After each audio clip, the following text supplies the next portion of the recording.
কোনো প্রশ্ন করতে পারেন যাতে করে ভালো একজন জীবনসঙ্গী পান। আপনি যে বিবাহ বন্ধনে আবদ্ধ হতে যাচ্ছেন সেটা কি ওয়েডলক নাকি প্যাডলক? তাহলে ভাই বোনেরা আপনারা বিয়ে প্রসঙ্গে আমাকে যে কোনো প্রশ্ন করতে পারেন। কোনো বোন কি প্রশ্ন করবেন? আসসালামু আলাইকুম। ওয়ালাইকুম আসসালাম রাহমাতুল্লাহি ওয়া বারাকাতুহু। মোহর কি আর এর উদ্দেশ্য কি? মোহর কি আর এটা দেয়ার উদ্দেশ্য কি? মোহর হলো বিয়ের উপহার। পবিত্র কোরআনে সূরা নিসা 4 নম্বর অধ্যায় 4 নম্বর আয়াতে আছে যে তোমরা বিয়ের সময় নারীদেরকে মোহর প্রদান করবে। তাহলে একটা বিয়ে আইনসিদ্ধ হতে স্ত্রীকে মোহর দেওয়া খুবই গুরুত্বপূর্ণ একটা ব্যাপার। যখন বিয়ে হচ্ছে ছেলে আর মেয়ের মধ্যে, সেখানে বলা হয় যে আপনি কি এই মহিলাকে স্ত্রী আর আপনি কি এই লোককে স্বামী হিসেবে গ্রহণ করতে রাজি আছেন। সেখানে একটা নির্দিষ্ট অঙ্কের মোহরের কথা উল্লেখ করা হয়।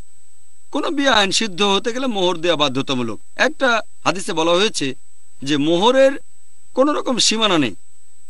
পবিত্র কোরআনে সূরা নিসা 4 নম্বর অধ্যায়ের 20 নম্বর আয়াতে আছে মোহর হিসেবে অগাধ সম্পদও দেওয়া যায়। অন্যদিকে একবার এক সাহাবী বলেছিলেন আমি বিয়ে করতে চাই কিন্তু আমার টাকা নেই। তোমার কাছে টাকা নেই? না, নেই। নবীজি তখন বললেন তুমি কি কোরআনের কোনো আয়াত জানো? তিনি বললেন হ্যাঁ, আয়াতগুলো তোমার স্ত্রীকে শেখাও, সেটাই মোহর। তাহলে আপনি আপনার স্ত্রীকে কোরআনের কয়েকটা আয়াত শেখালে সেটাও মোহর হতে পারে। এটা হাদিসে বলা মোহরের সর্বনিম্ন সীমা, আর সর্বোচ্চ হলো অগাধ সম্পদ। তাহলে মোহরের কোনো সীমা রেখা নেই। তবে মোহর সাধারণত ঠিক করা হয় হবু স্বামী তার স্ত্রীকে যেটা দেবে, এটা আর্থিক অবস্থার উপর ভিত্তি করে। সাধারণত মোহরের সীমা নেই, তবে এটা নির্ধারণ করা হয় হবু স্বামী এবং স্ত্রীর আর্থিক অবস্থার উপর ভিত্তি করে। আর এই মোহর বিভিন্ন ক্ষেত্রে ব্যবহার করা যায়। মানুষের একটা ভুল ধারণা আছে যে মোহর ব্যবহার করা হয় ডিভোর্সের সময়। ডিভোর্স দেওয়ার সময় মোহরের টাকা ব্যবহার করবেন, এটা হয়তো অনেকগুলো কারণের একটা। বিয়ে করার সময় কি ডিভোর্সের কথা চিন্তা করেন? বিয়ে করার সময় চিন্তা করবেন যে এই লোকের সাথে সারা জীবন থাকবেন ইনশাল্লাহ। লোকটাও ভাববে মেয়ের সাথে সারা জীবন থাকবে, ডিভোর্সের কথা ভাববেন না। মোহরের ব্যবহার ডিভোর্সের সময় তখন ব্যবহার করা যেতে পারে যদি আল্লাহ না চান ডিভোর্স হয়ে যায়। তবে মোহর হলো বিয়ের উপহার। আমাদের ইন্ডিয়ার কালচারের নিয়মটা উল্টো। এখানে হবু স্ত্রী তার স্বামীকে যৌতুক দেয়। এটা অবস্থানের উপর ভিত্তি করে। গ্র্যাজুয়েট পাত্র হলে 1 লক্ষ টাকা লাগবে, ইঞ্জিনিয়ার পাত্র হলে 5 লক্ষ টাকা, আর ডাক্তার হলে 10 লক্ষ টাকা। মনে হবে যেন বাজারে গরু ছাগল বিক্রি করা হচ্ছে। হবু স্ত্রীর কাছে যৌতুক দাবি করা প্রত্যক্ষ বা পরোক্ষভাবে ইসলামে হারাম। কোন রকম ইঙ্গিতও দেওয়া যাবে না যে জানেন আমার ছেলে না মার্সিডিজ বেঞ্জ গাড়ি খুব পছন্দ করে, তার মানে মার্সিডিজ বেঞ্জ লাগবে যৌতুক। আমার ছেলে 3 বেডরুমের অ্যাপার্টমেন্টে থাকতে চায়, তার মানে যৌতুক দেবেন 3 বেডরুমের অ্যাপার্টমেন্ট। ডাইরেক্টলি বা ইনডাইরেক্টলি হবু স্ত্রীর কাছে যৌতুক দাবি করাটা হচ্ছে হারাম। যদি সে মেয়ের বাবা মা স্বেচ্ছায় কোনো উপহার দেন তাহলে কোনো সমস্যা নেই, তবে দাবি করা এটা নিষিদ্ধ। উল্টো এখানে হবু স্বামী তার স্ত্রীকে উপহার দেবে।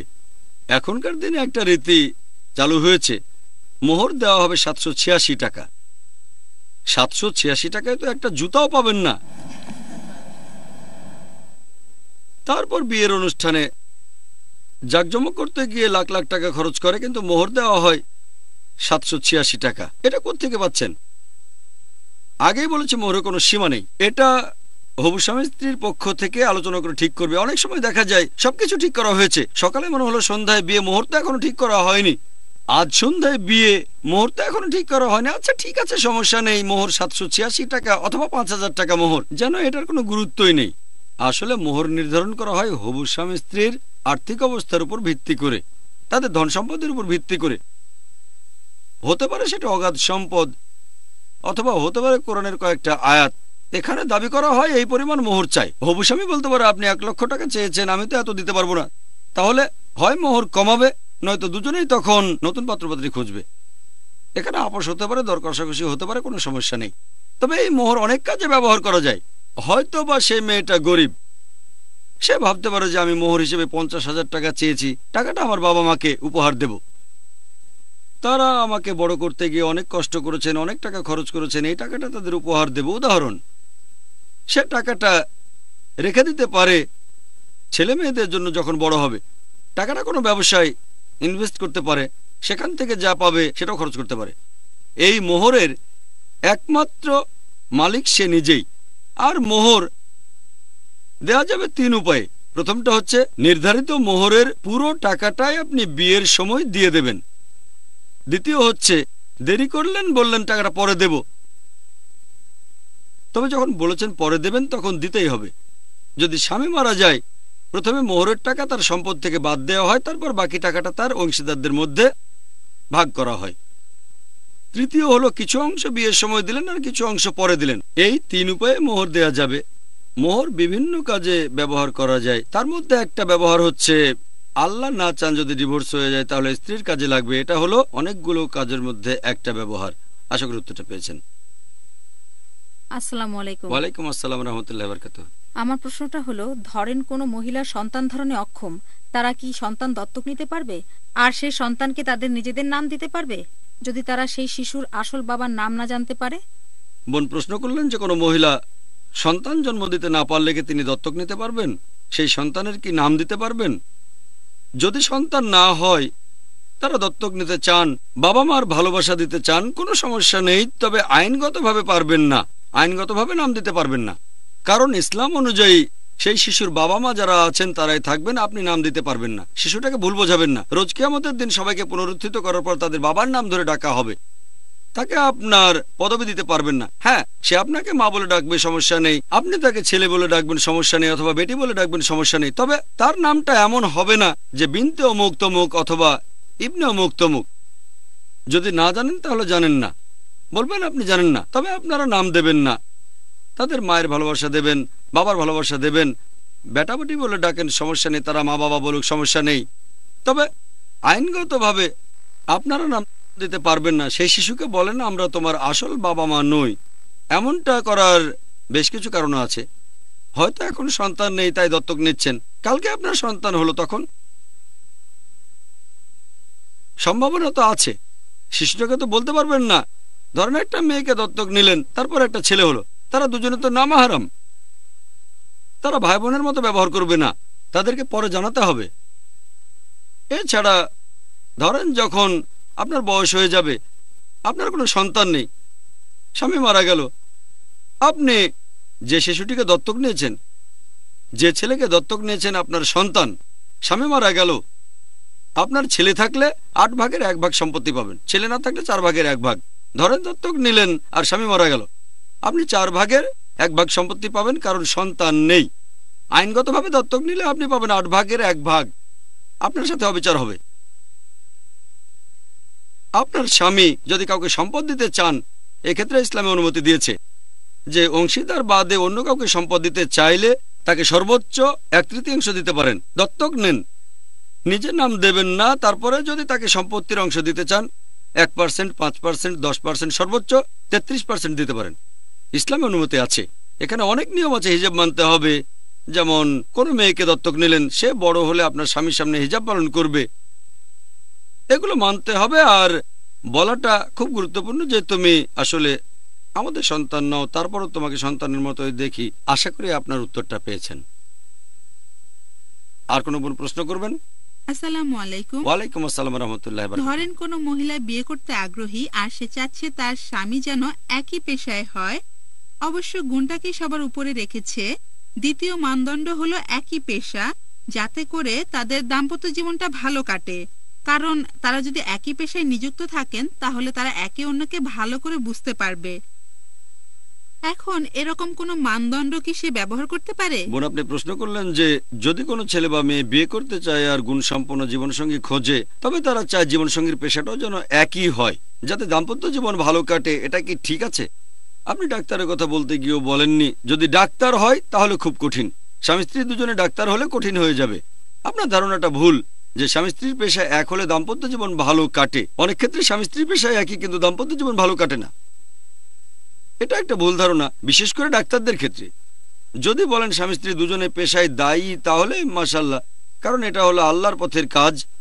আমি একজন দায়ী বেছে নিয়েছি, নিজেও দায়ী, মাশাআল্লাহ, আমাদের পেশায় এক, তাহলে এটা পেশার উপরে নির্ভর করবে।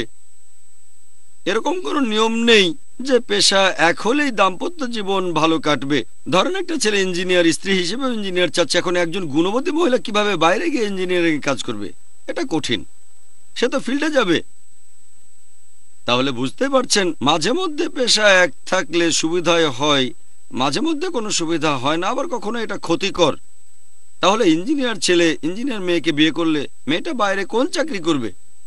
তবে কেউ যদি এরকম শর্ত দেয়, যেমন একজন দায়ী বলল আমি দায়ী বিয়ে করতে চাই, ভালো আলহামদুলিল্লাহ, এখানে গুণও পাচ্ছেন, ভালো আলহামদুলিল্লাহ। এভাবে গুণ বাদে যদি অন্য মানদণ্ড দেন আর সেটা যদি পেয়ে যান তো খুবই ভালো। তবে যদি এভাবে কোনো মানদণ্ড দেন যে আমি গুণবান স্বামী চাই, তবে ডাক্তার, মানে গুণের চেয়ে ডাক্তারের গুরুত্ব বেশি, মানুষকে দেখানোর জন্য গুণবান স্বামী চাই, কিন্তু ছবি দেখে বাতিল। যখন সৌন্দর্য আপনার মানদণ্ড না, তখন ছবি দেখে বাতিল করে দিচ্ছেন কেন? আমি এমন বেশ কিছু মানুষকে চিনি বলে গুণসম্পন্ন জীবনসঙ্গী চাই, যখন ছবি দেখে আমি দেখা করব না, এর সাথে কথা বলবো না। কেন? আমি বলি আপনার কি বিশেষ কোনো ক্ষমতা আছে? ছবি দেখে চরিত্র বলে দিতে পারেন? জানেন হযরত ওমর রাদিয়াল্লাহু আনহু চেহারা দেখে চরিত্র বলে দিতে পারতেন। আপনার কি এ ধরনের কোনো ক্ষমতা আছে নাকি? এখানে আসলে তারা যার সাথে কথা বলছে তাকে বোঝাতে যাচ্ছে যে আমি আপনার মন মতো। যখন তারা গুণসম্পন্ন কাউকে দেখে, আমার গুণবান স্বামী চাই। যখন গুণসম্পন্ন না এমন কারোর সাথে কথা বলে, ও গুণ দিয়ে কি হবে, আমি তো আসলে সৌন্দর্য চাচ্ছি। অথবা কেউ হয়তো ধনী, আমার তো সম্পদ চাই। তাহলে কথা বলবেন মন থেকে, এটা গুরুত্বপূর্ণ। যদি কিছু যোগ করেন করতে পারেন, তবে খেয়াল রাখবেন এই নতুন মানদণ্ডটার কারণে গুণ যেন কমে না যায়, এটা খুবই গুরুত্বপূর্ণ।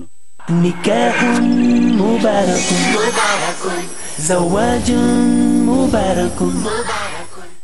Islamic International School presents Moral Engineers, Reason Promoters, Target Achievers. Let us analyze today the solution given in the teachings of Muhammad sallallahu alaihi wasallam. Dua, the weapon of a believer. Worship Allah and worship Him alone. This is the purpose of our life. Aira Ansari, Fatima Kodia, Noor Arman, Madiha Qadi, Salman Sheikh, Faiz Siddiqui, Fariq Naik.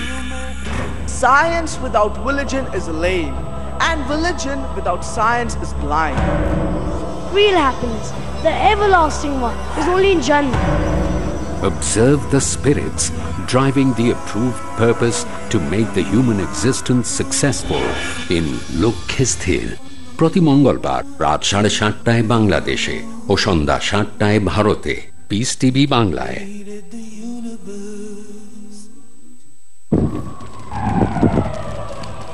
Dialogue. Discussion. Debate. Rebuttal. Conclusion. Eliminate misconceptions about religion. Get enlightened. Witness Dr. Zakir Naik in a battle of words. দেখুন সম্মুখ সমরে প্রতি বৃহস্পতিবার রাত 9টায় বাংলাদেশে ও রাত 8:30টায় ভারতে, piece TV বাংলায়। যখন চলছিল মানবতা বিরোধী কাজ, সমাজের ভিতরে যখন বিভ্রান্তদের চলছিল রাজ, তখন কার শাসন মিটিয়ে দিল অন্ধকার, কার আদর্শ জীবনকে করে দিল আলোকিত। কে অনেক জীবনকে আলোকিত করে করল মানবতার উপকার। জানার জন্য দেখুন পিস টিভির অনুষ্ঠান আল কোরআনের আলো। পরবর্তী অনুষ্ঠান পিস টিভি বাংলায়। নিকাহুন মুবারাকুন জাওয়াজুন মুবারাকুন। আর কোন বোনকে প্রশ্ন করবেন? আসসালামু আলাইকুম। ওয়ালাইকুম আসসালাম ওয়া রাহমাতুল্লাহি ওয়া বারাকাতুহু। যদি স্ত্রী শয্যাশায়ী হয়, মানে যদি কারো অসুস্থ, স্ত্রী শয্যাশায়ী হয় আর সে যদি স্বামীর চাহিদাগুলো পূরণ করতে না পারে, তখন স্বামী দ্বিতীয় বিয়ে করতে পারে।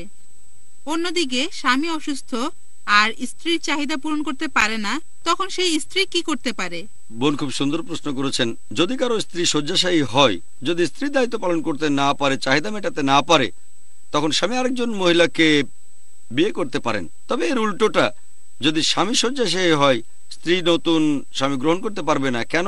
খুব সুন্দর প্রশ্ন। 1 নম্বর পয়েন্ট, স্ত্রী যদি শয্যাশায়ী হয়, স্বামী যেটা করতে পারে তাকে ডিভোর্স দিয়ে আরেকটা বিয়ে করবে, অথবা সে থাকলো আরেকটা নতুন বিয়ে করলো।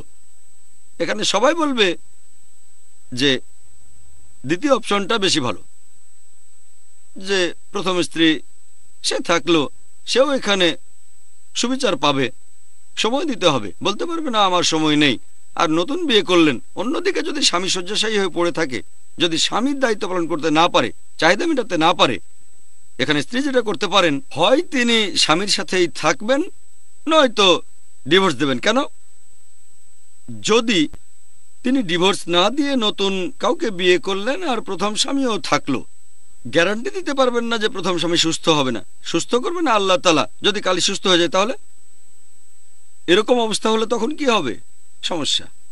তাই অপশন হলো হয় স্বামীর সাথেই থাকবেন, নিজের চাহিদা ত্যাগ করেন, অথবা ডিভোর্স দেন। কারণ যদি একজন শয্যাশায়ী পুরুষকে ডিভোর্স দেন, সে আরেকজন স্ত্রী পেতে পারে। কিন্তু যদি শয্যাশায়ী মহিলাকে ডিভোর্স দেন, তার জন্য নতুন স্বামী পাওয়া খুবই কঠিন। এটা মহিলাদের রক্ষা করছে, মহিলাদের জন্য ভালো। যদি কোনো মহিলা মনে করে শয্যাশায়ী স্বামীর সাথে থাকতে পারবে না, সে ডিভোর্স নিতে চায়, তখন সে নেবে নিকায় ফাস্ক। যদি সে বলে না আমি সওয়াব পেতে চাই, আমার স্বামীর সাথে থাকবো, আমি অন্য চাহিদাগুলো ত্যাগ করব যাতে করে আমি জান্নাতে যেতে পারি, আলহামদুলিল্লাহ। যদি সে বলে আমি আর পারছি না, আমারও সীমাবদ্ধতা আছে, তখন ডিভোর্স দেওয়ার অনুমতি আছে। স্বামীর শারীরিক অসুস্থতা গুরুতর হলে একজন পুরুষের পক্ষে নতুন একজন স্ত্রী পাওয়া সম্ভব, যদিও সে তখন শয্যাশায়ী, কিন্তু শয্যাশায়ী মহিলার পক্ষে নতুন স্বামী পাওয়া কঠিন। আশা করি উত্তরটা পেয়েছেন। আসসালামু আলাইকুম। ওয়ালাইকুম আসসালাম রাহমাতুল্লাহি ওয়া বারাকাতুহু। অনেক তালাকপ্রাপ্ত মহিলা তাদের অতীতের কারণে বিয়ে প্রস্তাব পান না, যদিও তারা নিয়ম মানা মুসলিম। আপনার মন্তব্য? বোন প্রশ্ন করলেন যে তালাকপ্রাপ্ত মহিলারা বিয়ের প্রস্তাব পান না কারণ তাদের অতীত। আমার মন্তব্য কি? এটাই আমাদের সমাজ। আমাদের সমাজে ডিভোর্স একটা কলঙ্কের মতো। বর্তমানে আমরা জানি পশ্চিমা বিশ্বে ডিভোর্স খুবই কমন। ডিভোর্সটা এত কমন হওয়া উচিত না।